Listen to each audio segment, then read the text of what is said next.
Hello and welcome to the IT Governance Podcast for Friday the 14th of July 2023. Here's the news. The European Commission has now granted the United States an adequacy decision in relation to the new EU-US data privacy framework, thereby allowing organisations to transfer EU residents' personal data to the US without the need for additional safeguards. On Tuesday, President Ursula von der Leyen said, "The new EU-US data privacy framework will ensure safe data flows for Europeans and bring legal certainty to companies on both sides of the Atlantic." Following the agreement in principle I reached with President Biden last year, the US has implemented unprecedented commitments to establish the new framework. Today we take an important step to provide trust to citizens that their data is safe, to deepen our economic ties between the EU and the US, and at the same time to reaffirm our shared values. It shows that by working together we can address the most complex issues. Unsurprisingly, the privacy rights campaigner Max Schrems, whose legal action derailed the framework's two predecessors, the Safe Harbour Scheme and the EU-US Privacy Shield, announced that his organisation NOIB, or None of Your Business, would challenge the decision because the framework is, he said, largely a copy of the failed Privacy Shield. Schrems commented, "They say the definition of insanity is doing the same thing over and over again and expecting a different result. Just like the Privacy Shield, the latest deal is not based on material changes, but by political interests." He continued, "We now had harbours, umbrellas, shields and frameworks, but no substantial change in US surveillance law. The press statements of today are almost a literal copy of the ones from the past 23 years. Just announcing that something is new, robust or effective doesn't cut it before the Court of Justice. We would need changes in US surveillance law to make this work, and we simply don't have it." Expressing his frustration at what he calls legal ping-pong, Schrems said, "We currently expect this to be back in the Court of Justice by the beginning of next year." This means a decision by the Court of Justice of the European Union would be likely by 2024 or 2025. This podcast will of course keep you informed of any developments relating to what will, I'm sure, soon be known as Schrems 3. Meanwhile, the UK and US have reached a commitment in principle for a UK extension to the data privacy framework, creating what the UK government calls a data bridge between the two countries, which will allow UK residents' personal data to be transferred to the US without the need for other transfer mechanisms.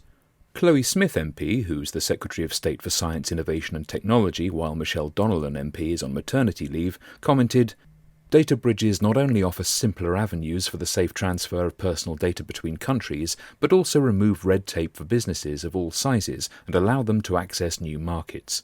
International collaboration is key to our science and technology superpower ambitions, and working with global partners like the United States ensures we can open new opportunities to grow our innovation economy." Further news about MOVEit Transfer, Progress Software's managed transfer software, which was breached by the Russian Clop ransomware gang on the 27th of May and resulted in numerous data breaches, affecting the likes of British Airways, the BBC and Ofcom, as we discussed in our 16th of June podcast. Progress has now issued patches for 3 new vulnerabilities in MOVEit Transfer, which were likely discovered as part of its security assessment after the May breach. CVE 2023-36934 is a critical SQL injection vulnerability that could allow an authenticated attacker to gain unauthorized access to the MOVEit Transfer database. CVE 2023-36933 covers multiple other SQL injection vulnerabilities that, again, could allow an authenticated attacker to gain unauthorized access to the MOVEit Transfer database, and CVE 2023-36932 is a vulnerability that allows attackers to invoke a method that results in an unhandled exception, which can cause the MOVEit Transfer app to terminate. A post on Progress Software's community board explains that users who've applied the patches issued in May can simply run the latest update package. If you still haven't applied the earlier patches, you'll need to install them before these new ones will work.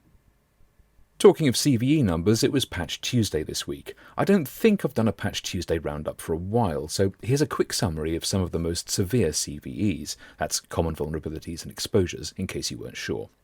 Microsoft lists 130 CVEs this month, including 9 vulnerabilities that are being actively exploited. Of these, CVE 2023-36884 is arguably the most severe, as there's no patch available yet. It's a remote code execution vulnerability affecting Windows and Office products. If a victim opens a malicious document, their machine could be compromised. This vulnerability is being exploited as part of a phishing campaign conducted by the threat actor known as Storm 0978.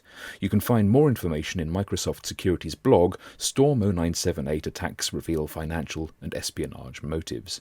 CVE 2023-32046 is an elevation of privilege vulnerability affecting Microsoft's MS-HTML platform, which is used by Internet Explorer mode in Microsoft Edge, as well as other applications through web browser control.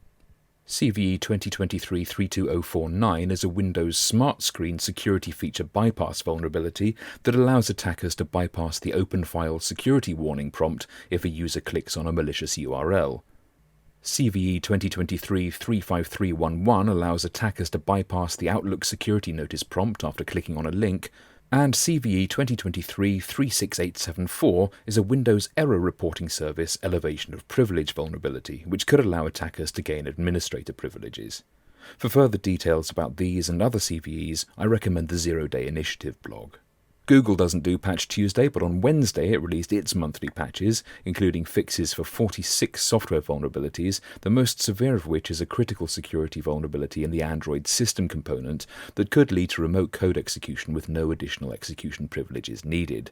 User interaction is not needed for exploitation. And Apple has released what it calls a rapid security response, in other words an emergency patch, to fix a zero-day arbitrary code execution vulnerability affecting iOS 16.5.1 and macOS Ventura 13.4.1. That was the news. And that's it for this time. We're taking a short break for the summer, but we'll return on the 10th of August for what I think, unless I've miscounted, is our 200th episode. Talking of summer holidays, a quick reminder that when people are away you might find your security risks increasing, so it's a good idea to keep on top of the threats you face, identify and fix vulnerabilities in your systems and software, and put plans in place so that if the worst does happen, you can handle it, even if half your security team is sunning itself on a beach. IT Governance's penetration testing, incident response planning, and data breach management services will help you cover all those important points to help keep you secure over the summer. Visit our website for more information. So, until the 10th of August, you can get in touch with us either by leaving a comment on the blog or via Twitter at ITGovPod, that's my account, or at IT Governance. Our archive is on SoundCloud, Amazon Music, Spotify, and Apple Podcasts, and you can find everything you need to implement and maintain cybersecurity defense in depth on our website, itgovernance.co.uk.